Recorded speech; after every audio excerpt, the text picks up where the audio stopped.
I was wondering another thing. I just wanted to have your take on it. If some young up-and-coming composer asked you for advice on what to focus on in terms of music, what would you say in terms of maybe earning a living?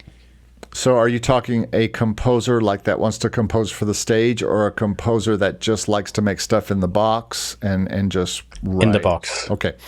So if you are a person who is making music in 2026, I started this year with a video called Why Do Sync Licensing? And the answer was because I don't think there's a better option. I mean, if you are someone like yourself who's going to work the streaming game, then that might be your better option to make music, especially if you're really good and you make really good music and you're willing to do all the things it takes that it takes, not just the meta ads, but all the videos and all the short media and all the at TikTok and Instagram and all the stuff you have to do. If you're really talented or you're really interested in making money, you can make money that way for sure. But most people just don't have that work ethic to do that. Most people who wanted to be, let's say 30 years ago, who wanted to get in music business, they had one way as an artist: get a record deal. Even the indie thing was hard to do before 2000. Now it's relatively easy, but it wasn't easy to do in the 70s or the 80s or the 90s. You had to have, some big hit or some record label pick you up. But in 2026, I think you've either got to go full-time artist and really work all the artist levers, including playing live, which most people don't want to do. But you're talking about a person who wants to be a composer in the box. And so you're not going to go anywhere and play that live. So the only answer left, stock music was a flash in the pan for about 10 years, maybe, like say 2014 to 2024.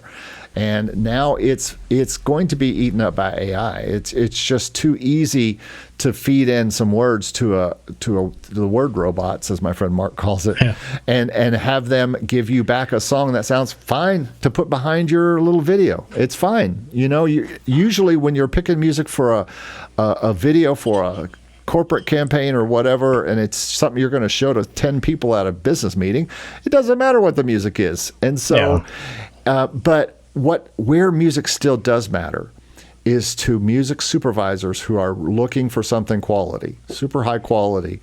And I just think that it's still going on the way it's always gone on. It's the least changed thing that I've seen since I got into it. It has been pretty much the same. And is it a long grind to get up there? Yes, but so is any career that you pick in the world.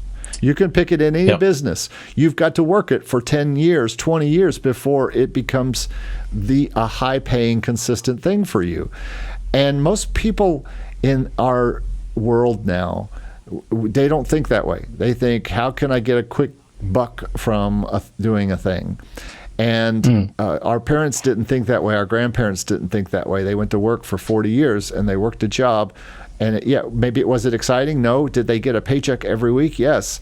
And did they rise in pay? A lot of them did. My dad rose to the ranks of IBM and worked at IBM for 33 years until he could retire. And that's not something that people are thinking about these days. And so music is no different. If you're looking for something to build, I think sync is the best thing to build.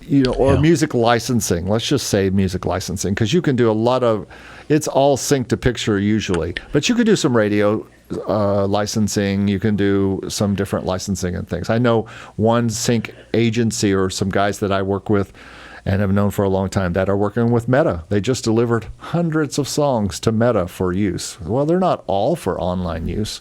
They could be used for lots of different things, and they could be used for audio. There's a lot of people doing work for audio apps and sounds and different things like that. So I still think it's personally. Now, my friend Saad Haddad, who I talked to, who's the composer for the stage, he feels like the best way to do that is to do stage composing. But even he would tell you that he can only really write 3 high quality pieces that are going to get performed in a year, and the rest of the time he's got to teach and he's got to do other things. Yeah. And so I'm wondering if anybody, and I don't know a lot of people, but I know some people who make crazy money with sync, and then I know a lot of people who do a lot of things with sync, alongside sync, kind of like you do your job alongside what you're trying to do with streaming. And eventually you're a young man, so you could get streaming working in your favor, and not that it's going to let you just quit your job, but it certainly is going to provide a nice second income. But I think, still going back to sync, I think sync is a better long-term retirement type of income. If you've got PRO income that's growing and growing and growing and growing, then you can use that as part of your retirement, which is my plan. I've got 5 or 10 years left until I need consistent income to, I mean, I'll never stop just writing music all day, but I might stop writing in a grind to make music, if you know what I mean, and just write only for enjoyment and have more income from retirement, paying the bills. But I don't know. It's hard to say. I can't imagine not doing what I do all day.